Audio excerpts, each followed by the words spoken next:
In progress. Okay, so B'Shah Tova Muslachat. We are on Daf Yud Amud Bet at the bottom. Yud Amud Bet at the bottom. Masechet Makkot. Sorry, we're not at the bottom, just quite at the bottom yet. We are probably a third of the way up from the end of the page. We spoke yesterday about the idea of Lo En Mishpat Mavet, the question of the Goel Adam. If the Goel Adam is chasing the person, chasing the Ratzach before he gets to the Ir Miklat, whether he would be chayav and for killing him at that point or not. Rav Huna said he would be patur. The other opinion in the Gemara said that he would simply would be chayav. We mentioned how the Achronim point out that either way, even if he's patur, it's not he's not meant to do this once the case has taken place. And once Beit Din has said he is chayav galut, we want him to go into galut. We don't want him to be killed. Mentioned the Mishnah, which we'll see in the upcoming Shiurim. Daf Yud Aleph Amud Bet, it talks about how if the Rotzach had already gone to the Ir Miklat was kolet, meaning it had absorbed him and it was providing him of protection. The Goel Adam then is not allowed to go in and harm him there. But if he chooses to leave before the death of the Kohen Gadol, and we'll discuss in the next Mishnah, what do we mean by the Kohen Gadol, which Kohen Gadol, etc. But if once the person is in the Ir Miklat, he has to stay in the Ir Miklat. If he then leaves, well, that's his fault, and then the Goel Adam is allowed to kill him. Perhaps, according to one opinion in the Mishnah, may even be a mitzvah to kill him in such a scenario. But in any event, so we discussed that. We discussed the case exactly what the purpose was of these two Talmidei Chachamim who accompany him, whether that was hatra'ah or probably not hatra'ah in terms of capital punishment, but rather explaining to him that it is shogeg. And we discussed why we need to, what's the chiddush? To tell him that this person is killed in shogeg, because at least initially, or because they were unaware that the rotzchim b'meizid would also run to the Ir Miklat. Okay, that was where we left off yesterday. The Gemara is going to focus a little bit on some of the halachot that we learn from Sefer Yoshua. There are a number of different parshiot of the Ir Miklat, which we've been looking at in the Chumash. There's also a section in Sefer Yoshua where it discusses the Arei Miklat, and there are a few new halachot which are learned out from those psukim which we don't know from before. So seemingly these may have been halachot leMoshe Misinai, because obviously the Navi is not adding in new halachot which will not be in the Torah. But nonetheless, explicit source we're going to find for them is in the psukim in Sefer Yoshua. So we're about a third of the way down, a third of the way up from the end. The line begins.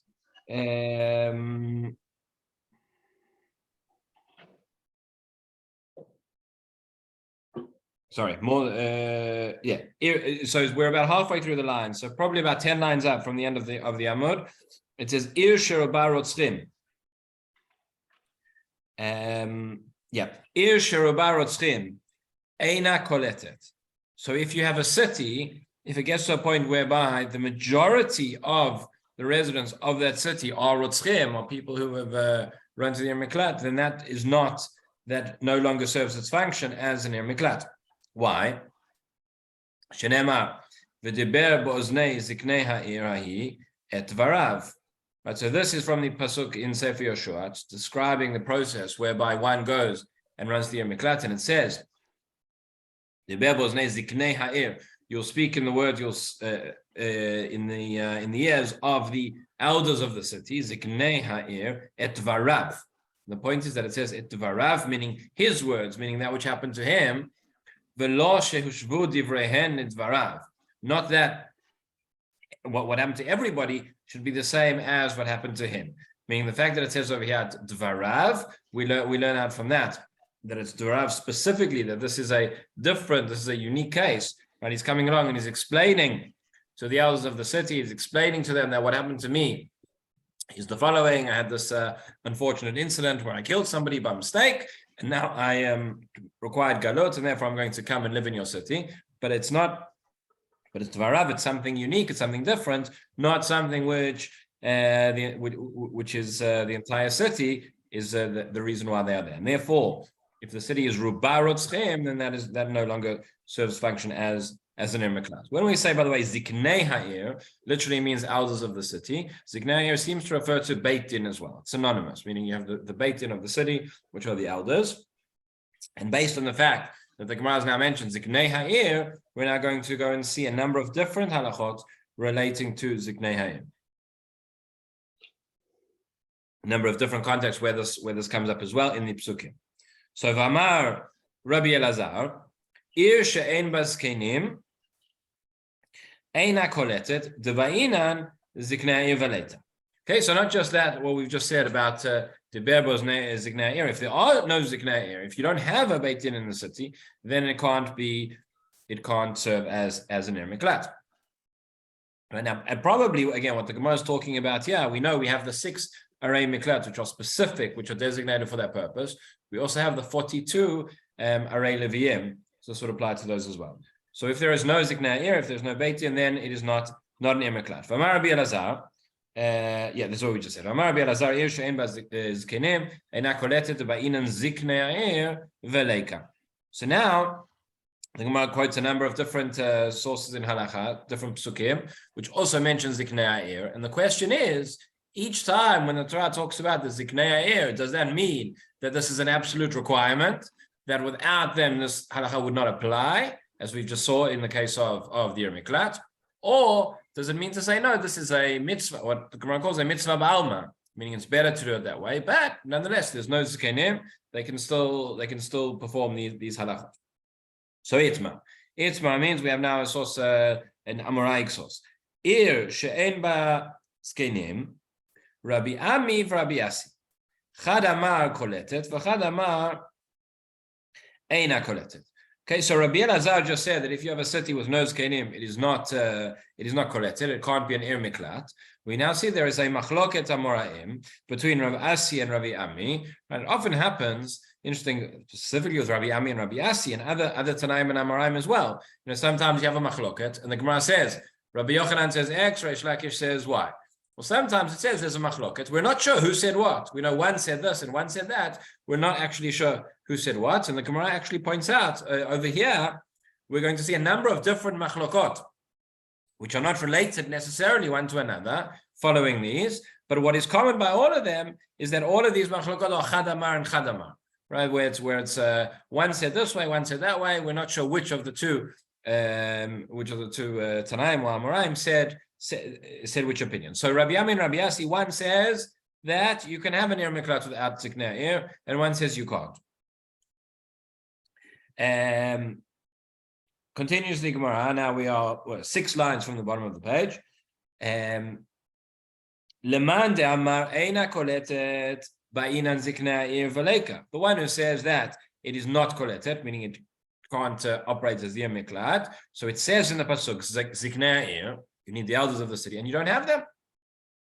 And the one who says no, that it's koletet means that it's just a mitzvah ba'alma. It's a mitzvah that you should have a beit in there, but it's not ma'akev. It's not going to prevent the halacha from taking place. Rashi says, second last Rashi on the page, mitzvah ba'alma, mitzvah sheyusham zkenim. It is a mitzvah that you should have zkenim, you should have the elders, you should have the Beit Din who was in charge of all the things taking place in the city. But nonetheless, even if you didn't have Rabbi Yevet, that would still work. Next machloket. Rabbi Kenigsberg. Yeah.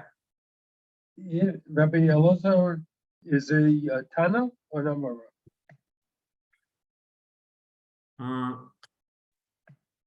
Rabbi Elazar is a Tana.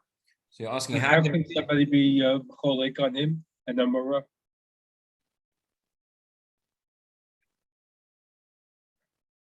So seemingly we would have to say, we'd have to say that there would be another opinion in the Tanaim who reads that way. It's a little bit strange that we don't have it. The Gemara presents it in such a way.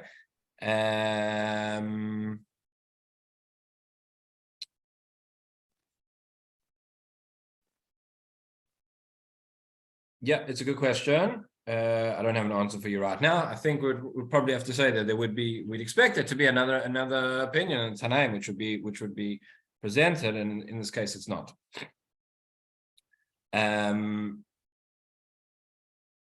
Okay, continues the Gemara. The next machloket, again based on how we learn the psukim. Unless we say that there's a difference how to read Yeah, I'm not sure. We'll have to get back to that.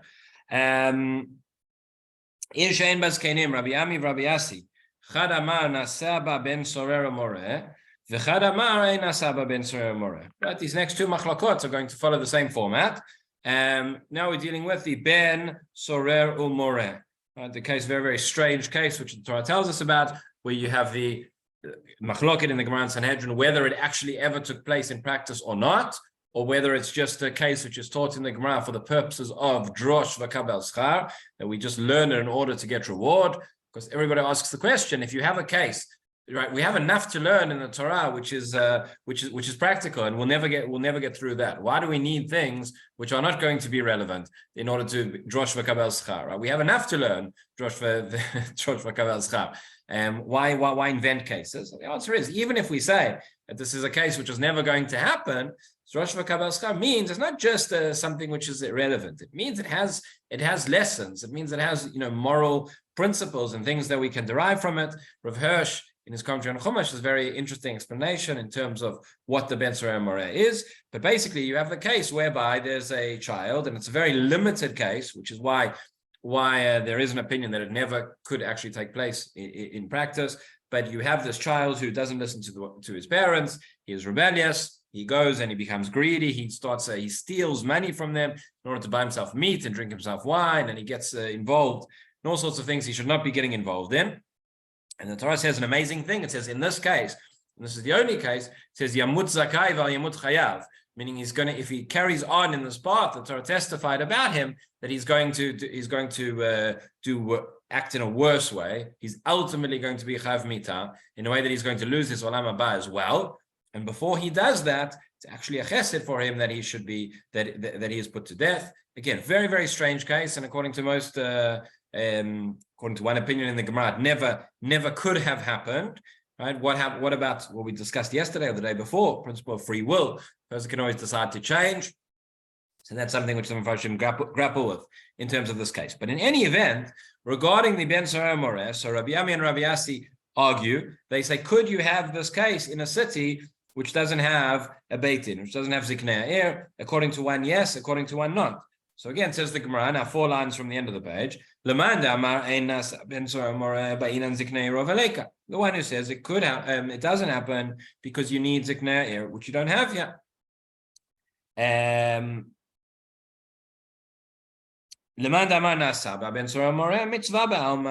Right, the same as we said before, it would just be a mitzvah ba'alma, but it's not ma'akev. Says Rashi, where do you see you need Ziknei Ha'ir? Says Rashi, b'ben sorero moreh k'tiv v'otziu oto el Ziknei Ha'iro. That's what it says, you'll take him out to the Ziknei Ha'ir. Okay, case number 3. Case number 3 also is somewhat strange case, is the Egla Arufa. Says the Gemara, Ir she'en bazkenim Rabbi Ami v'Rabbi Yassi chad amar mevia Egla Arufa v'chad amar einam mevia Egla Arufa. Right? You can already guess what the Gemara is going to say, how it's going to explain this. But Rabbi Ami and Rabbi Yassi have a third machloket of a case where would the procedure of the Egla Arufa take place in a city that does not have Ziknei Ha'ir or not.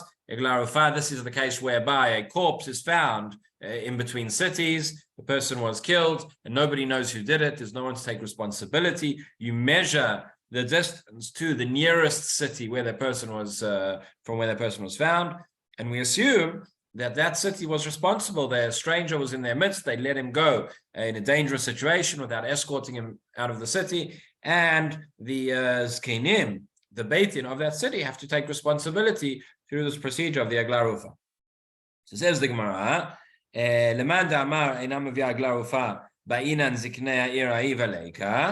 the one who says that they don't bring the Egla Arufa because the pasuk tells us that Ziknei Ha'ir have to do it, and you don't have Ziknei Ha'ir. The one who says that you do, it's just mitzvah ba'alma, that it should be Ziknei Ha'ir, but not necessarily. Who would it, if there's no Beit Din, who would actually perform this procedure? Presumably the leadership of that city, however that would be determined. Okay, now we continue. Amar Rabbi Chama bar Chanina, on the last line, last few words of the page. Amar Rabbi Chama bar Chanina, mipnei ma ne'emra parashat rotzchim Over on to the next daf. B'lashon azah. Why is the parasha of Rotzchim? The parasha of Rotzchim, again, referring here to the Arei Miklat, to Rotzchim b'Shogeg. Here it's talking about the parashat Rotzchim, which is in Sefer Yehoshua. And it says, why is it written in Lashon azah, in a harsh language, right? Sort of harsh, strong language. What do we mean by that? Dichtiv, says the Gemara now at the top of Daf Yud Aleph. Dichtiv vaydaber Hashem el Yoshua leimor daber al bnei Israel. Right, that pasuk, the format of that pasuk is quite unique. In the Navi, it's quite unique in Yoshua. Normally, it would say Vayomer. We're used to saying Vaydaber Hashem el Moshe lemor. Right, that's the format of Yad says Vaydaber Hashem el Yoshua lemor. But Daber bnei Israel. There are two different words for speech. There are more, but the two most common ones the Torah uses is Vaydaber and Vayomer. What is the difference between Vayidaber and Vayomer? Vayomer is what's called Leshon Raka, sort of a soft, more gentle language, and Vayidaber is can be a harsher language. Says Rashi, first Rashi on Daf Yud Aleph. There's no Tosfot on this daf, so we have Rashi on the left and the right hand side, but we'll start on the right hand side. B'leshon Azab b'chol Yoshua k'tiv Vayomer Hashem. Throughout the Sefer of Yoshua, it says Vayomer Hashem. V'kan nemar Vayidaber Hashem al Yoshua. V'dibur lashon azu. Here it says Vaydaber, and this is a sort of harsher language. So why is it using a harsher language specifically here to talk about the Arei Miklat? Says the Gemara, Vaydaber Hashem Yoshua lemor, daber bnei Yisrael lemor. Tznu lachem et Arei Miklat asher dibarti aleichem. So that's just the continuation of the pasuk.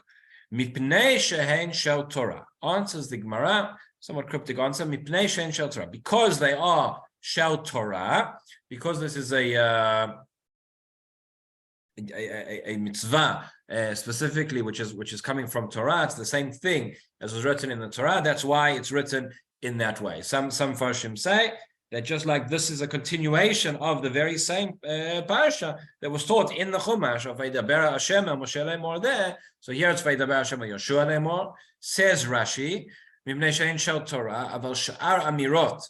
She'amar lo amar davar lekayem mitzvah k'tuva b'Torah chutz mizot. Meaning the other times when Hashem spoke to Yeshua, he spoke to him, he said, go and conquer the city, go and act in this way, whatever it is. Those were specific, those were new messages being given to the Navi. Over here, this was a repetition, or this was a strengthening, maybe a chizuk of a mitzvah that had already previously been written in the Torah, and therefore the language of Vaydaber is appropriate. Suppose the language of Vayomer. We're going to see in a few lines later, the Gemara will give a different answer as to why, as to why it is that this parasha of Arei Miklat is written b'lashon azah. But over here, for now, tells us that it's Mimnei she'en shel Torah. And now the Gemara goes in to discuss: is it true the assumption that we made that daber is always lashon azah, is always sort of a harsh language? Is that correct? So let's see. Says the Gemara, Lemeimra, fourth line. Lemeimra dechol dibur lashon kasheh. Right. This seems to imply that whenever it says daber, vaydaber, that it is lashon kasheh, that is a harsh language. So first says the Gemara, yes, it is. Kedichtiv diber ha'ish adonai haaretz itanu kashot. Right. Where do we find this? This is where Yosef. The ish over here is this is in Sefer Breshit. The ish is Yosef. This is, of course, before the brothers know that he's Yosef, and they come back and they tell their father, right? So you see, he spoke very harshly with us. So clearly, diber there is referring to speaking harshly. The pasuk says it explicitly. No need to extrapolate anything. However, says the Gemara Vatanya, but we have a number of places where this word daber indicates something slightly different. Vatanya, nidberu, ein nidberu el lashon nachat. We have the pasuk. This is a pasuk in the Navi from Malachi. As nidberu yirei Hashem ish el ra'ehu, and there it tells us the Gemara that nidberu in that case is also the language of speaking, but he has lashon nachat. It means speaking gently. V'cheinu omer yadber amim tachtenu. This is from the Mizmor in Tehillim, the Mizmor which we recite before Tkiyat Shofar. Right, we say it 7 times on Rosh Hashanah. Yadber amim tachtenu, meaning he'll place nations beneath us, meaning there'll be harmony amongst different nations in the world. So there also this language seems to be Lashon Nachat. This is not talking about a harsh situation. This is talking about a situation of peace. So therefore, says the Gemara, Diber lachud, Yadber lachud. So it's the same letters, and it may be the same root, but it's two different words. Diber, where it's Vaidaber, what we said at the beginning, that is one language, and that is a harsh language. However, Yadber, right, as Nidberu and Yadber, Amim Tachdenu, that's a different construct of the word, and that is not necessarily a harsh language. Okay. The last section of the Gemara now. Rabbi, they bring two proofs that Dalet Bet Resh is nachas or soft. The answer is only for Yadber. It's not for the one before it. It's not for Nidberu. So it is. So it's for what? So it's for Nidberu. So the understanding is that construct of the word, because otherwise it would be Dibru. Meaning when it says that goes for both of them, even though there's a different meaning to right. In other words, the Gemara actually brings three psukim, right? The first one was Diber Ha'ish Adonai Haaretz Itanu Kashot, which we accept that is the language of Diber. And then we have Nidberu and Yadber, which we say go together, that is different. That's going to be the Lashon Nachat. That's what the Gemara is saying when it says, when it says Diber lechud, the Yadber lechud. So understanding that Nidberu goes along with Yadber in that construct. Okay, so the final section now of this Gemara, which will take us through to the next Mishnah, is we have three machlokot. We have three machlokot between Rabbi Yehuda and Rabbanan. The first two are connected to what we've been discussing. The last one is something seems to be completely different. Again, what's the common theme of why over these three? These aren't even three machlokot between Rabbi Yehuda and the same one. The first one is going to be machloket Rabbi Yehuda and Rabbanan. The second one is going to be a machloket Rabbi Yehuda and Rabbi Nechemia, and the third one is going to be a machloket Rabbi Yehuda and Rabbi Meir. The three words you have there in brackets to give you what the Gemara does sometimes gives you a siman, sort of a mnemonic in order to remember what it is. But why these three machlokot, of all things? So, as I mentioned before, when we had Rabbi Ami and Rabbi Yassi, Chadamar v'Chadamar, so these are three cases. We have a machloket between Rabbi Yehuda and another one of the Tanaim, but we don't know who said what. In each case, it's Chadamar this and Chadamar that. So we don't know who said what. So that's the associative connection between these three, and the Gemara brings them together. So number one, again, about 8 lines down, just after the brackets, on Daf Yud Aleph Amud Aleph. Pligi bar Rabbi Yehuda v'Rabbanan. And this is very much related to what we just discussed, and this is why the Gemara brings it. That it says Vaidaber, this parsha of Arei Miklat b'Lashon Azah. So we have a machloket between Rabbi Yehuda and Rabbanan why this is. Chad amar mipnei sheshiham, v'chad amar mipnei she'en, or chad omer mipnei she'en shel Torah.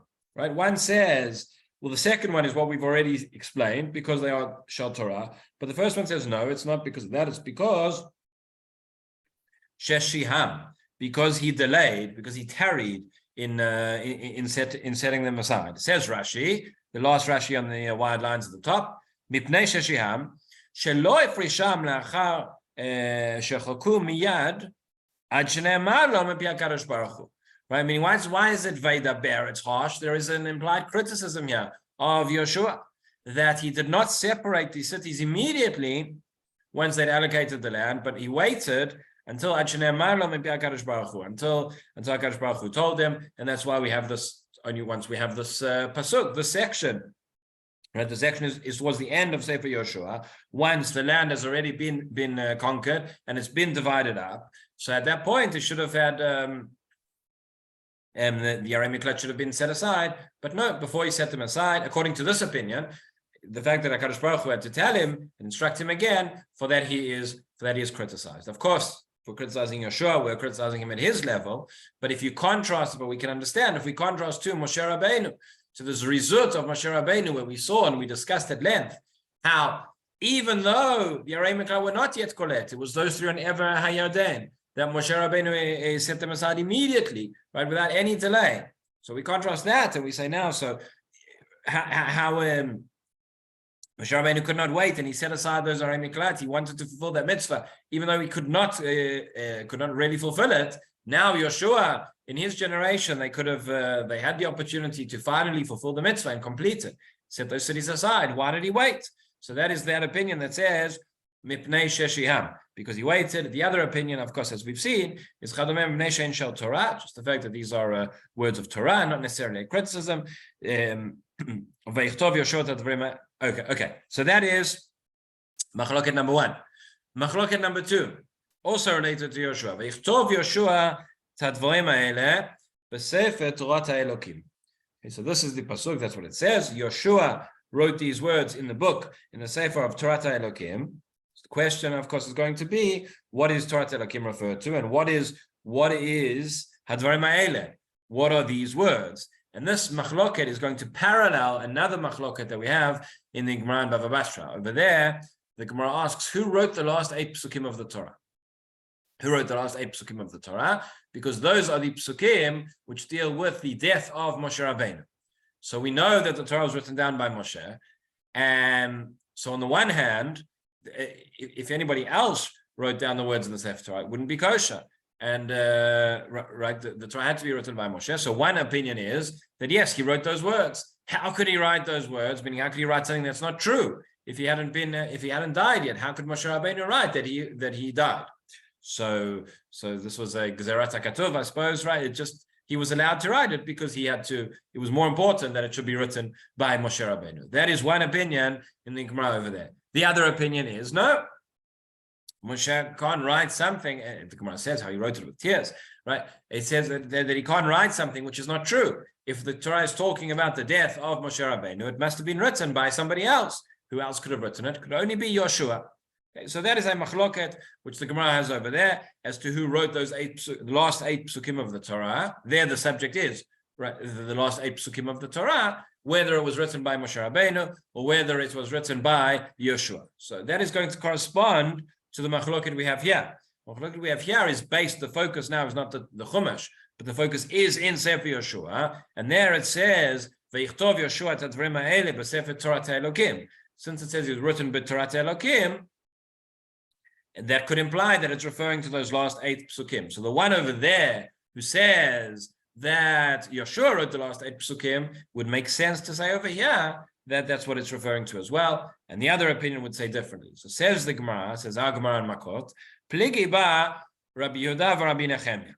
Rabbi Yehuda and Rabbi Nechemia argue, Chad Omer Shmone psukim, right? One says it's referring to the last 8 psukim of the Torah, as we've just explained. V'chad Omer Alei Miklat. And one says no, it's referring to this parsha. It's referring to this parsha of the Alei Miklat. So Bishlama Lamanda Amar Shmone psukim Hainu Nichtiv B'Sefer Torat HaElokim. Okay, for the one who says that it's referring to the last 8 psukim, I understand. That's why it says it's written by Sefer Torat HaElokim. What is Sefer Torat HaElokim? That is the Torah. That is the Chumash. Okay. However, for the one who says that it's talking about Arei Miklat, so I understand why Veichtov Yoshua Tadvarim Ha'ele, but I don't understand by Sefer Torat HaElokim. What do you mean? He wrote it down in the Chumash. The Chumash has already been written. And it might be, according to his opinion as well, that the entire Chumash was written by Moshe Rabbeinu. So what do we do? The Lamada Ma'arei Miklat Mai B'Sefer Torat HaElokim. So Hachi Kama. This is what it means to say. Veichtov Yoshua B'Sifro Et Hadvarim Ha'ele Aktuvim B'Sefer Torat HaElokim. Right, we already said it's related to previous machloket. How why it says Vaydaber, because it's Divrei Torah. This is reiterating. This is almost a repetition of that which is in Chumash. Not just a repetition, because we've already seen that we learn new halachot from it, but which were previously would have been halachot Moshe Sinai. But nonetheless, it's saying that Yoshua wrote in his book. He wrote Sefer Yoshua, and he wrote in his book things the same as the things which are written in Sefer Torat HaElokim. In other words, all agree that when the pasuk says Sefer Torat HaElokim, it's referring to the Chumash. It can't refer to anything else. But when it says Veichtov Yoshua Tadvarim Ha'ele, it doesn't mean literally he wrote them in the Chumash, referring to those last 8 psukim, or it means no, he wrote in his book in Sefer Yoshua the same as those things which had already been written in the Chumash. Right, I'll read it again. Hachi Ka'amar, this is what it means to say, Veichtov Yoshua B'Sifro Yoshua wrote in his book, Sefer Yoshua, it's Dvarim Ha'eleh, these words, Haktuvim b'Sefer Torah Elokim, these words which are written in the Chumash. Okay, so those are the first two machlokot which we saw. The first one, both of them really are directly related to what the Gemara has been discussing. Third one is a different machloket, but again, the common theme, the way to remember it is that it's a machloket Rabbi Yehuda and one of the Chachamim with Tzachar Amar and Chanama. So so Sefer Shetfaro bePishtan. Okay, if you have a Sefer Torah that was tied together with Pishtan, with flax or cotton, right? We have in a Sefer Torah, we have the different pieces of parchment. The different pieces of parchment are sewn together, and they, generally speaking, are sewn together with gidim, with animal sinews, and that is learned out halakha Moshe Sinai. What happens if the Sefer Torah was not tied together with sinews, but it was tied together with pishtan? So that is going to be a machloket between Rabbi Yehuda and Rabbi Meir. Pligi bar Rabbi Yehuda Rabbi Meir. Chad omer kasher, v'chad omer pasul. One says it's going to be kasher, one says it's going to be pasul. למען דמה פסול דכתיב, למען תהיה תורת השם בפיך, ויתקש כל התורה כולה לתפילין. Okay. The one who says that it's going to be pasul, why is it pasul? Because it's going to be learned out. It's going to be learned out from the halachot of tefillin. By tefillin, it says, למען תהיה תורת השם בפיך. The fact that tefillin are called, right, it says here, Torat Hashem. It's actually referring to tefillin. But it also sounds like it's talking about the Torah. So let's just look at Rashi a moment. So there's a couple of Rashis which we skipped. So let's just go back and do those quickly. Beginning of the narrow lines in Rashi. Pligi ba, the previous machloket. Beperusha the Haikra, Makatav Yoshua b'Sefer Torah. Right, there was machloket as to what it was that Yoshua wrote in the Sefer Torah. Chad amar shmone psukim mi vayamot sham Moshe ad Sefer. One said it was those 8 psukim from the death of Moshe until the end of the Chumash, and one said it was the Parsha of the Arei Miklat, which is written in Sefer Yoshua. So now, where we are, it says L'man tiyeh Torat Hashem b'ficha. Says Rashi, v'reishei dekra mishtay b'tefillin. The beginning of that pasuk, this is the pasuk in the end of Parshat Bo. The beginning of that pasuk talks about tefillin. But now it says, so we have a juxtaposition, we have a hekesh between Torah and tefillin. So continues the Gemara, just like by tefillin we have a halakha Moshe Sinai that they need to be sewn together. They need to be sewn together with gidin, with sinews. So afkol letofran begidin. So too, it would be the same by the Sefer Torah. Sefer Torah is juxtaposed to tefillin, just as tefillin are tied together with gidin. So too, Sefer Torah would be tied together with gidin, and therefore, if it was tied together with something else, pishtan, that would not be kosher. What is the other opinion? Yeah. Ve'idach. Meaning the other one, meaning everybody has the pasuk, right? The other opinion can't argue and can't say that there is no hekesh between Torah and tefillin. But what he says is as follows. He says, "V'idach ki yitkish lemutar beficha lehilchotav lo yitkish." Okay, when it says "Leman tiyeh Torat Hashem beficha," he takes the hekesh one step further. We don't compare. In this opinion, we don't compare all of the halachot from tefillin to the Sefer Torah, but we focus on the fact that it says "L'man tiyeh Torat Hashem b'ficha," that Torat Hashem should be in your mouth.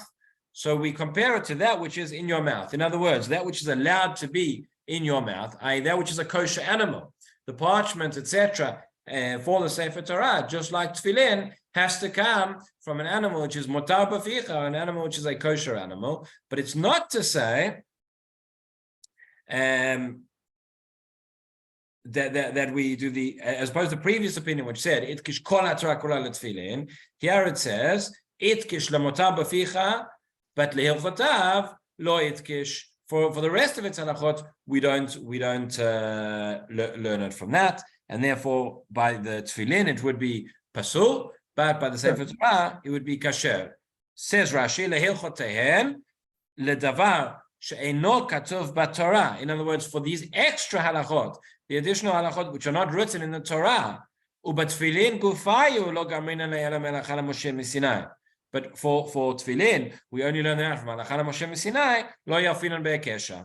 Okay, and there's we can understand the logic to that. Meaning, if you're learning out the halachot from tefillin to Sefer Torah, based on the fact that it's juxtaposed in the pasuk. So you're learning out that which is juxtaposed and that which appears in the pasuk, but that which does not appear in any pasuk, that which is just has no source. Obviously, it has a source, but it's not learned out from the words of the pasukim itself. But it's from the Halacha Moshe miSinai that would not be learned out. And the Gemara concludes with a Maaseh Rav. So it says, Amar Rav, Chazina lo letfilin devei chavivi.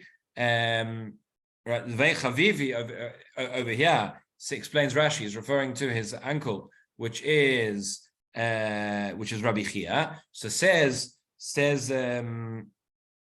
Rav, I saw the tefillin of Rabbi Chia, the tafrei bekitna, that they were tied, they were sewed together with cotton. Meaning, so he says that not only on a Sefer Torah does not need to be tied together with kidim, but even tefillin. But says the Gemara, but the halacha is not like him. So the Gemara concludes with the Maaseh Rav that not to learn the halacha.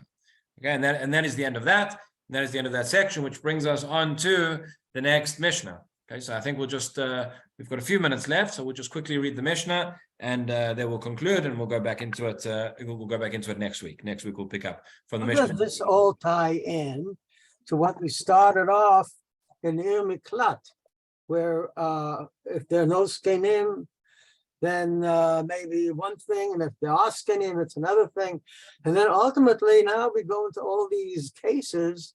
What is the final tie-in to this? How does it connect? So many times you find the Gemara goes from one, it's associative in nature. So we'll start off with one topic and we'll digress and we'll talk about something completely different. Right. That's the way the Gemara works. And sometimes, quite often, there is some connection, but it's not always readily apparent. But very, very often you'll have a certain Meimra, a certain Amora, or a certain Tana will have said something, and therefore the Gemara will continue with other things which that Amora said. Right? That's very, very common. We saw earlier on in the Masechet where we had Amar Rav Yehuda Amar Rav and Amar Rav Yehuda Amar Shmuel, and we saw different cases which were not connected one to the other, but simply by virtue of the fact that it was the same Amora that said it. Remember, what we're learning here in the Gemara, the Mishnah, the Gemara, this is all Torah Shebaal Peh, right? And it's still, the truth is that even when it's written down, it is still Torah Shebaal Peh. Gemara in Gittin tells us that there is a prohibition against writing down. This is one of those things we're also used to it. But the Gemara tells us one is not allowed to write down the Torah Shebaal Peh. It's oral. It's meant to remain oral. You have that connection between Rabbi and Talmud. You have that Masorah being passed down. And actually, this is one of the examples of, as the pasuk says, "Et lasot Lashem heferu Toratecha." That there are certain, right, this is not something to try at home, but there are certain exceptional conditions, exceptional situations whereby we are allowed to go and actually transgress the Torah in order to safeguard the Torah. We actually have three examples of this, three principles. Again, none of these are really practically relevant on day to day for most people. But you have a concept of what's called bitulazo kiyuma, where you say that bitul Torah sometimes is actually the fulfillment of the Torah. You have a concept of what's called an aveira lishma, which is an aveira which is done completely for. Right, we used to think about doing mitzvot lishma, but there is a concept of an aveira lishma. Again, don't try this at home. It's probably not practically available, applicable to anybody in this generation. But there is such a concept, and there's a concept where we go against the Torah in order to safeguard the Torah. You need to be somebody on the stature of Rebbe in order to know when you can apply this, and that's what Rebbe did when Rebbe compiled the Mishnah. That was all. It was the oral law, but he went and wrote it down because he foresaw, maybe it had already begun, Am Yisrael was going to go through galuyot, was going to go through persecutions, people were not going to be able to remember everything, and things would have been lost. And we know that things get lost throughout generations. So, but when Rebbe began compiling the Mishnah, and ultimately Ravina and Rav Ashi compiled the Talmud, which we have today, they weren't starting from scratch. meaning the different Tanaim and later on different Amoraim, had ways of remembering things, ways of remembering principles of Trasha Bal Peh. So Rabbi Meir said this, and Rabbi Akiva said that, and that's why you find different mnemonics sometimes and different memory aids within the Mishnah, within the Gemara itself. So one of the ways of remembering is when things are associative. So Rabbi Meir said this, and Rabbi Meir also said that. Right? Or in our case, Rabbi Yehuda had a machloket with. So the first two, as you've seen, we started off talking about Arei Miklat. We started off talking about in Sefer Yoshua, right? We had the dinim of an Ir Miklat that is Ruba Rotzchem, or an Ir Miklat whether it has Kenim or not. And then the Gemara moved on to the section of the fact that the entire parsha, once we've started discussing the Parshat Arei Miklat and Sefer Yoshua, so we ask, the Sefer of the Parsha of Arei Miklat begins with Vaydaber. Why does it begin with Vaydaber? Then we had a machloket. We had a machloket between Rabbi Yehuda and Rabbanan as to why it begins with Vaydaber. Is it because it's Divrei Torah, or is it because we have Neisha Shiham, that there is an implicit criticism here for Yoshua for delaying in setting those cities aside? And once we said that, that was a machloket between Rabbi Yehuda and Chachamim, whereby we had Chadamar and Chadamar. So we have another two machlokot between Rabbi Yehuda and Chachamim with Chadamar and Chadamar. One of them is also related to the Arei Miklat, according to one opinion, in terms of what Yoshua wrote down. One of them is not. One of them is related to something else, the question of tying Gidim with Tefillin or with Sefer Torah. And that is how, so that one is not directly related, but it's associative, and that's why the Gemara brings it over here. And that brings us to the end of the Gemara. That brings us to the end of the Shiur. So we will, next week, Be'ezrat Hashem, begin with the Mishnah on Daf Yud Aleph. Have a wonderful day, everybody, and hope to see you. Thank you very much. Have a good day. Thank you very much. Thank you. Shabbat Shalom.